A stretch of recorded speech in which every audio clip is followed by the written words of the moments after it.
राम राम जी, राधे राधे जी।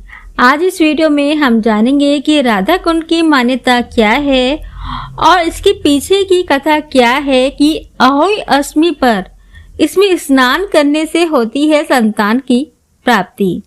आइए जानते हैं। भगवान श्री कृष्ण की नगरी मथुरा में गोवर्धन गिरधारी की परिक्रमा के मार्ग में एक चमत्कारी कुंड पड़ता है जिसे राधा कुंड के नाम से जाना जाता है। इस कुंड के बारे में मान्यता है कि निसंतान दंपति कार्तिक कृष्ण पक्ष की अष्टमी की मध्य रात्रि को यहाँ दंपति एक साथ स्नान करते हैं तो उन्हें संतान की प्राप्ति हो जाती है। अहोई अष्टमी का यह पर्व यहाँ पर प्राचीन काल से मनाया जाता है। इस दिन पति और पत्नी दोनों ही निर्जला व्रत रखते हैं और मध्य रात्रि में राधा कुंड में डुबकी लगाते हैं। तो ऐसा करने पर उस दंपति के घर में बच्चों की किलकारियां शीघ्र ही गूंज उठती हैं। इतना ही नहीं, जिन दंपतियों की संतान की मनोकामना पूर्ण हो जाती है वह भी अहोई अष्टमी के दिन अपनी संतान के साथ यहाँ राधा रानी की शरण में हाजिरी लगाने आते हैं। माना जाता है कि यह प्रथा द्वापर युग से चली आ रही है। इस प्रथा से जुड़ी एक कथा का पुराणों में भी वर्णन मिलता है जो कि इस प्रकार है। जिस समय कंस ने भगवान श्री कृष्ण का वध करने के लिए अरिष्टासुर नामक दैत्य को भेजा था, उस समय अरिष्टासुर गाय के बछड़े का रूप लेकर श्री कृष्ण की गायों के बीच में शामिल हो गया और उन्हें मारने के लिए आया।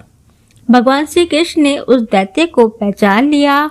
इसके बाद श्री कृष्ण ने उस दैत्य को पकड़कर जमीन पर फेंक दिया और उसका वध कर दिया। यह देखकर राधा जी ने श्री कृष्ण से कहा कि उन्हें गो हत्या का पाप लग गया है। इस पाप से मुक्ति के लिए उन्हें सभी तीर्थों के दर्शन करने चाहिए। राधा जी की बात सुनकर श्री कृष्ण ने नारद जी से इस समस्या का समाधान के लिए उपाय मांगा। देवऋषि नारद ने उन्हें उपाय बताया कि सभी तीर्थों का आवाहन करके उन्हें जल के रूप में बुलाएं और उन सभी तीर्थों के जल को एक साथ मिलाकर स्नान कर, जिससे उन्हें गो हत्या के पाप से मुक्ति मिल जाएगी। नारद जी के कहने पर श्री कृष्ण ने एक कुंड में सभी तीर्थों के जल को आमंत्रित किया और कुंड में स्नान करके पाप मुक्त हो गए। इस कुंड को कृष्णा कुंड कहा जाता है, जिसमें स्नान करके श्री कृष्ण गो हत्या के पाप से मुक्त हुए थे। माना जाता है कि इस कुंड का निर्माण श्री कृष्ण ने अपनी बांसुरी से किया था। नारद जी के कहने पर ही श्री कृष्ण ने यह कुंड अपनी बांसुरी से खोदा था और सभी तीर्थों से उस कुंड में आने की प्रार्थना की, जिसके बाद सभी तीर्थ उस कुंड में आ गए।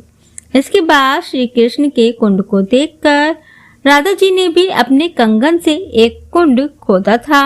जब श्री कृष्ण ने उस कुंड को देखा तो उसमें प्रतिदिन स्नान करने और उनके द्वारा बनाए गए कुंड से भी अधिक प्रसिद्ध होने का वरदान दिया, जिसके बाद यह कुंड राधा कुंड के नाम से प्रसिद्ध हो गया। पुराणों के अनुसार अहोई अष्टमी के दिन ही इस कुंड का निर्माण हुआ था, जिसके कारण अहोई अष्टमी पर इस कुंड में स्नान करने का विशेष महत्व है। कृष्ण कुंड और राधा कुंड की अपनी अपनी विशेषता है।